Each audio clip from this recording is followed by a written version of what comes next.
Streaming on clickorlando.com, you're watching News 6 at 6:30 p.m. This is News 6 at 6:30. Thank you for joining us here live on News 6 Plus. I'm Ginger Gadsden. Glad you're with us. I'm Matt Austin. We have a severe thunderstorm warning in Flagler County right now. Meteorologist Jonathan Kegas is going to guide you through it. Yeah, guys, we were talking about that rowdy little storm, most of it being in St. John's, but the northern end working its way into northern Flagler County, the southern end working its way into northern Flagler County. So this severe thunderstorm includes Marineland, includes Palm Coast. The warning, that's going to go until 7 o'clock. We'll turn things live, and we'll put a tracker on this for you. Again, the worst of this cell still hanging out in St. John's County, moving pretty slowly, so you may not notice most of these towns that they are in St. John's County.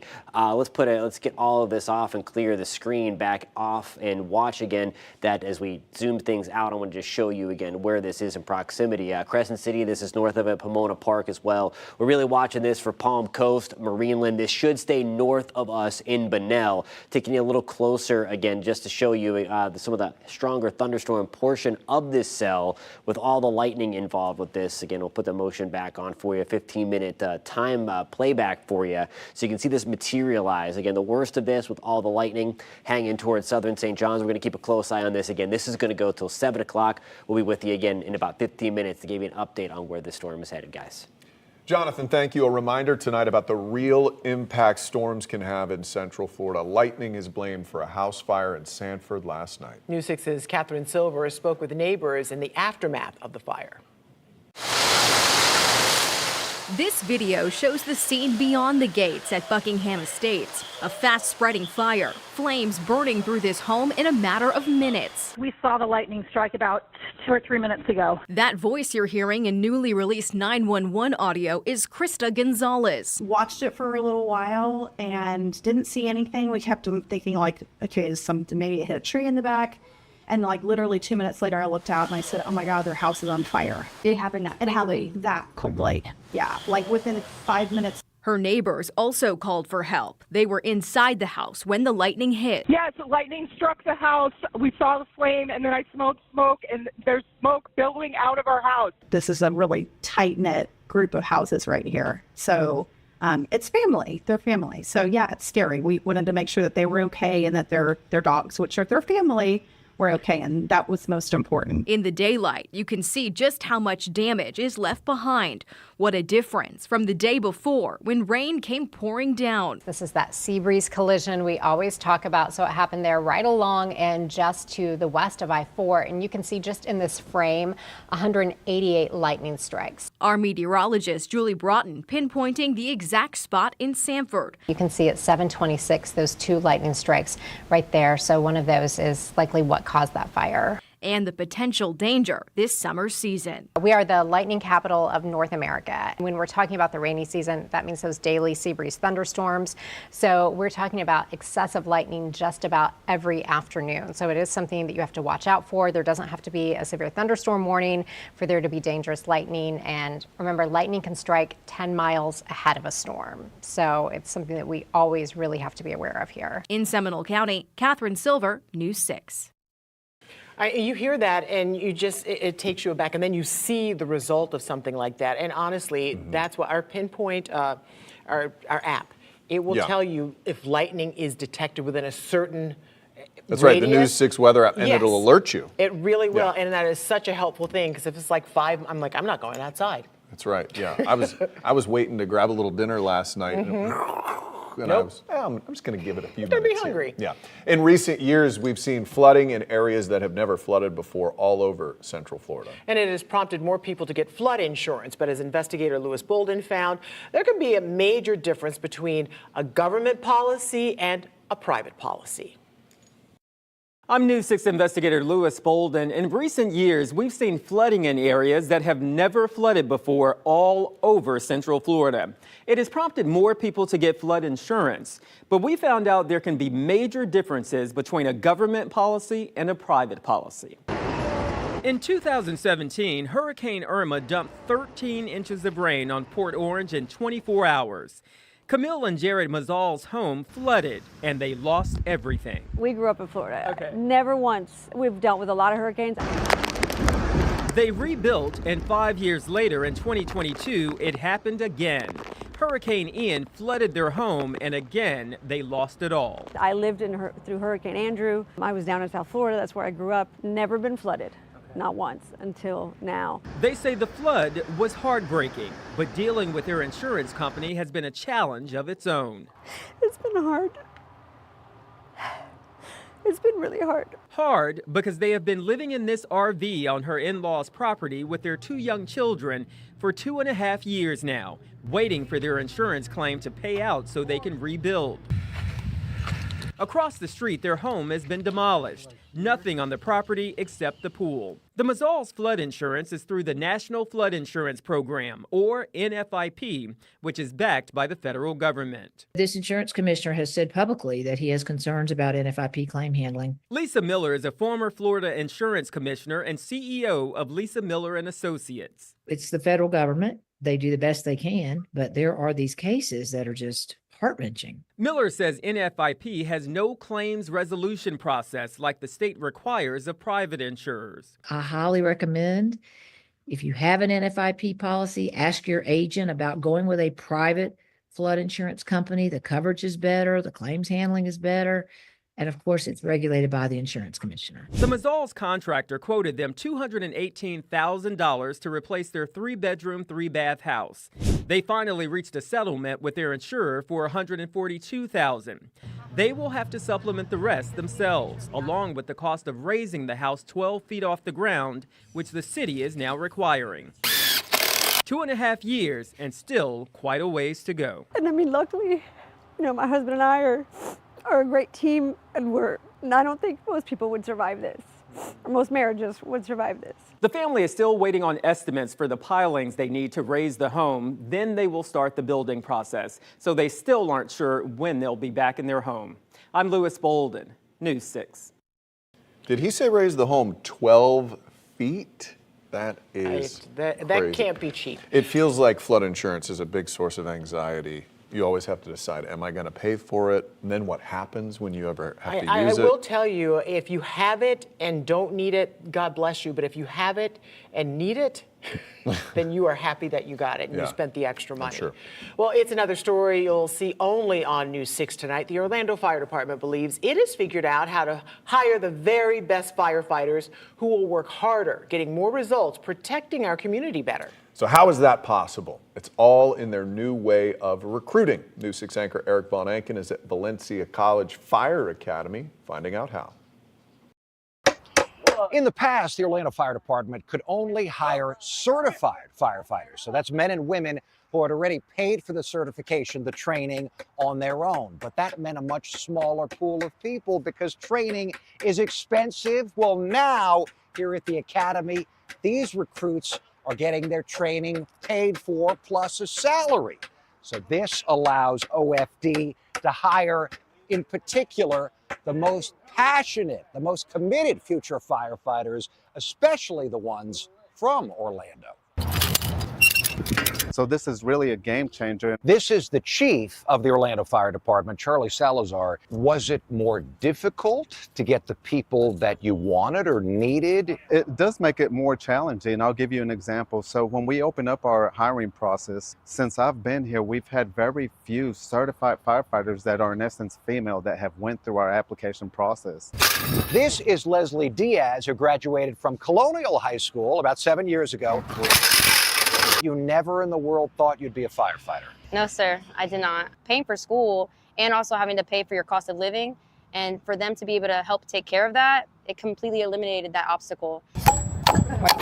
So how does being able to choose the people that you want from the city of Orlando make the fire department better? They're invested in the community that they grew up in. They could be responding to friends or family members that they grew up with.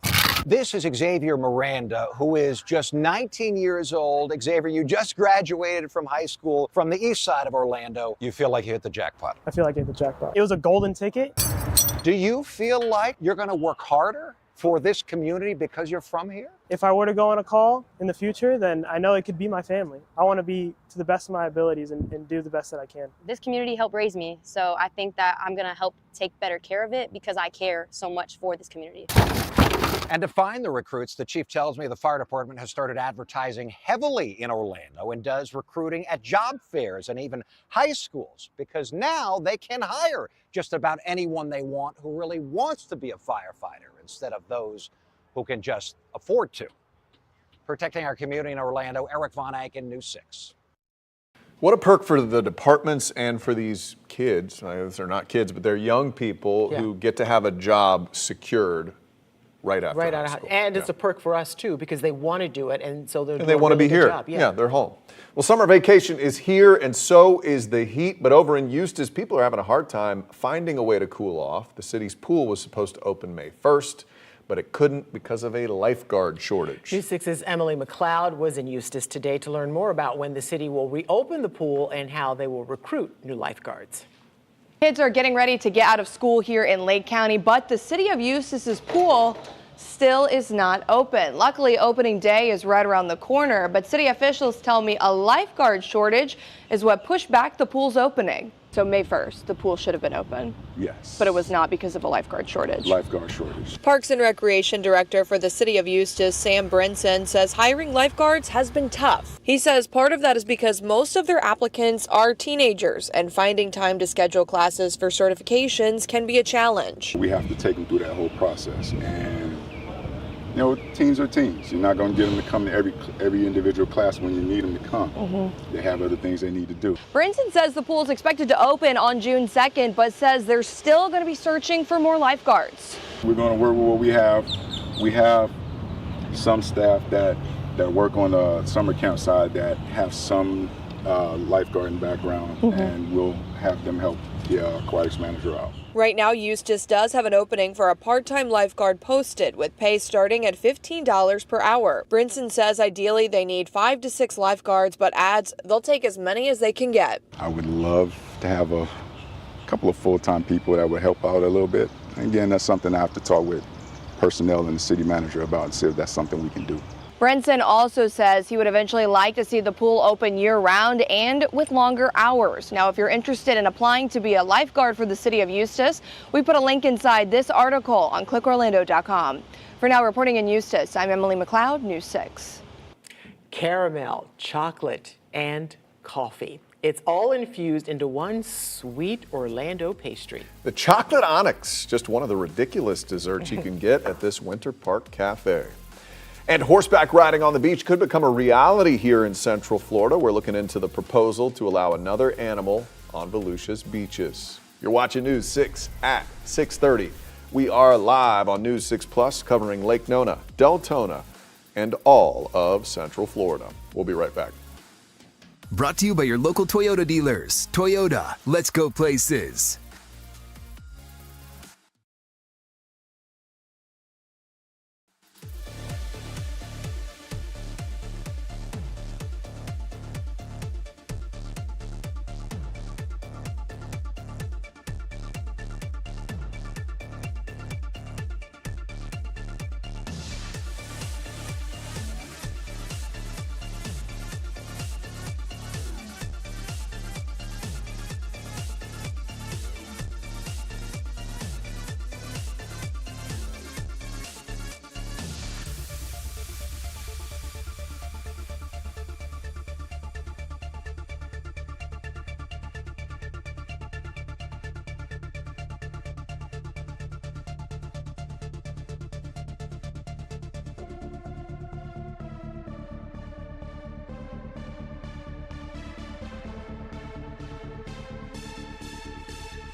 Your Wednesday evening traffic alert. I might as well be giving you the weather alert with the meteorologist, but listen, there is construction scheduled tonight for shutdowns. 417 at Lee Vista and of course westbound I-4 at Kirkman. It did not happen last night because of the storms and I doubt it's going to happen again. Either way, you need to be cautious as you're driving around, both mixed with some construction and of course some overnight weather. I'm Trooper Steve with the News 6 traffic alert. Drive safely. I'll catch you in the morning. Well, you know about the debate to have dogs on the beach in Volusia County in recent weeks. Now a debate is sparking about horses. Horses. The county council is considering the proposal for horseback riding to give visitors and locals a unique experience on our coast. News 6's Molly Reed breaks down what's being proposed. Horseback riding on the beach here. Well, the Volusia County Council is debating trying this in 2 different stretches, both about a mile long, one on the north end of Volusia County's beaches and one on the south end. Now, they don't have any specific spots just yet picked out, but say both would be on non-driving portions of the beaches. Now, what would this look like? As of right now, the proposal would be that anyone who owns a horse could trailer it to one of the locations and ride, or businesses could even open it up for visitors. A few spots in Florida already allow this, like just north in St. Johns County. Troy Kent is the Volusia County councilman who proposed the idea. He hopes the Volusia Sheriff's Office and beach safety would help with regulating the boundaries, and of course, there would be rules to follow. The biggest issue is going to be the mess the horses leave behind, which is why I'm going to say every horse on our beach has to come equipped with a bag behind them. Yes. So that way there's no mess left behind. Now, Councilman Kent was able to get the majority of the council on board to debate this further. They're planning on adding it to one of their agendas within the next month or two. In Daytona Beach, Volusia County, I'm Molly Reed, News 6. All right, horses on the beach. You ever done it? I have not done it, but have you ever seen a horse, not with a person on it, but just running on the beach? Like videos. I think in a movie. I think Fabio was on one time. Some movie I had to watch. This is going nowhere. So let's take you outside right now. Hopefully, this is a live look over at Daytona Beach. Any horses out there galloping? It's too soon. They haven't decided yet. Meteorologist Jonathan Kegas joins us now with a look at our forecast. And how's it looking out there? Yeah, for the most part, we're doing okay. We do have one rowdy storm moving through northern Flagler County. So that's an early heads up in Palm Coast and Marineland. That's what we're watching for you tonight. We also have another little cluster hanging on the Polk-Osceola County line. That is weakening, but I'm expecting you guys in St. Cloud and Kissimmee, Point Siena, Celebration to get a little wet. It was certainly already doing that with that storm we were tracking for you guys in and around Point Siena about 30 minutes ago. You see where the big time light show is. It's hanging up right around Palm Coast, again, closer to St. Johns County. The worst part of this storm is in St. Johns County, but again, we do have a severe thunderstorm warning for about the next 10 minutes for us and the northern side of Flagler. So that's going to include us in Palm Coast, Marineland. We're already starting to see some of the action in terms of the heavier rain sliding through. I'm going to switch radars, make sure we get the best view here. We're a little bit closer to the Jacksonville radar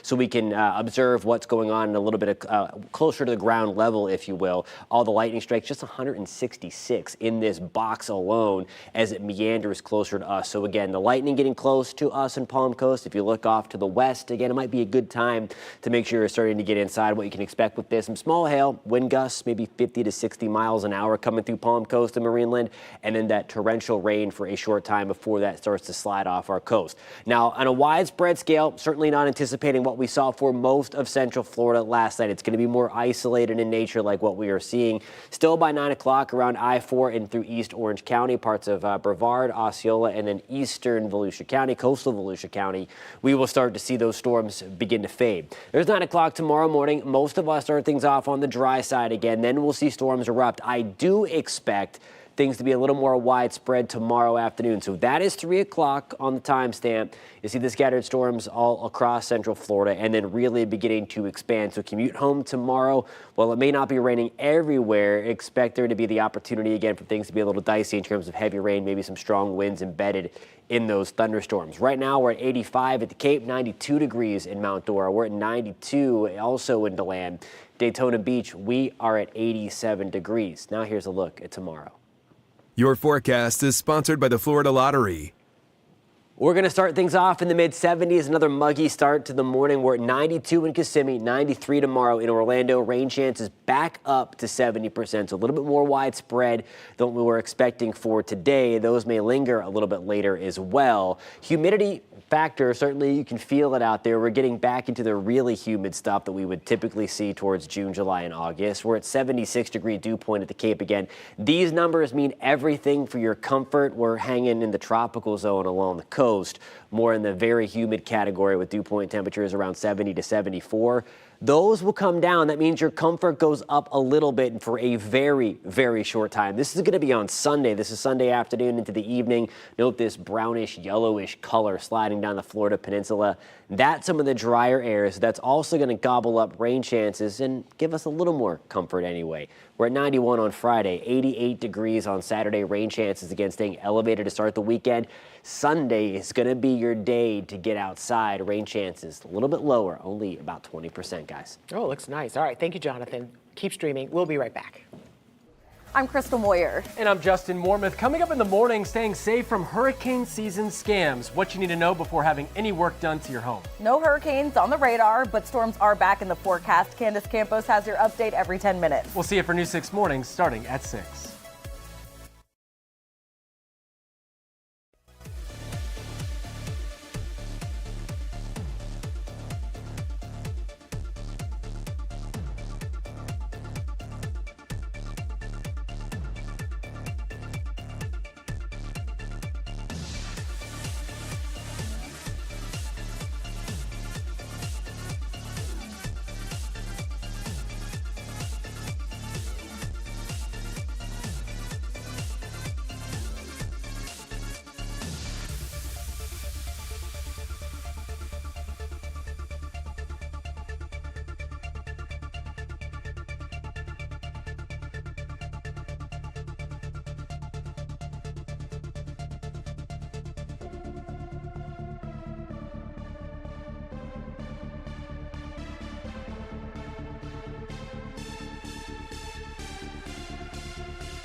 She looks good.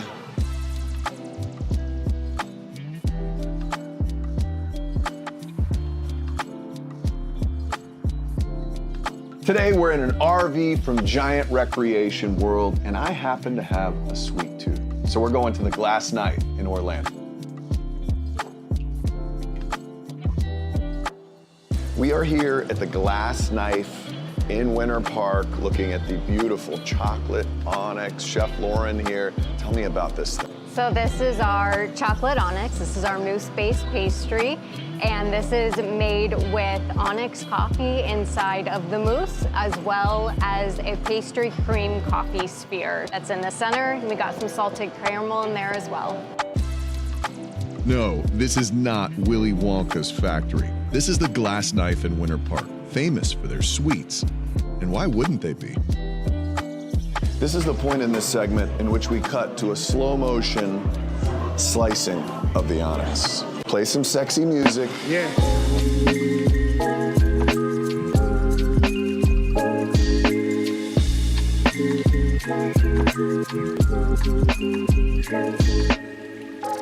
3 days.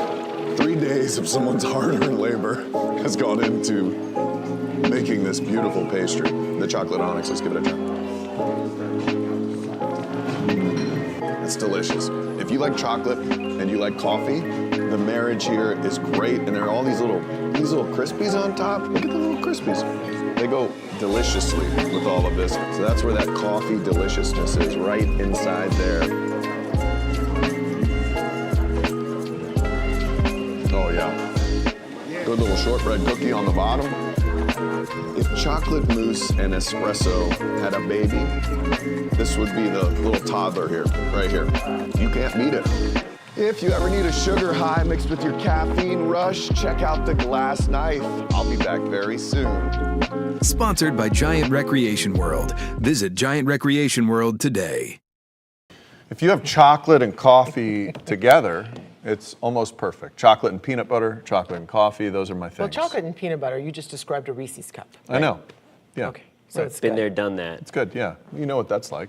You can't beat it. It's a classic combination. Can't. I mean, you're really selling it hard in that video. I know, it was good. It liked looked good. Okay, I'll have to visit it.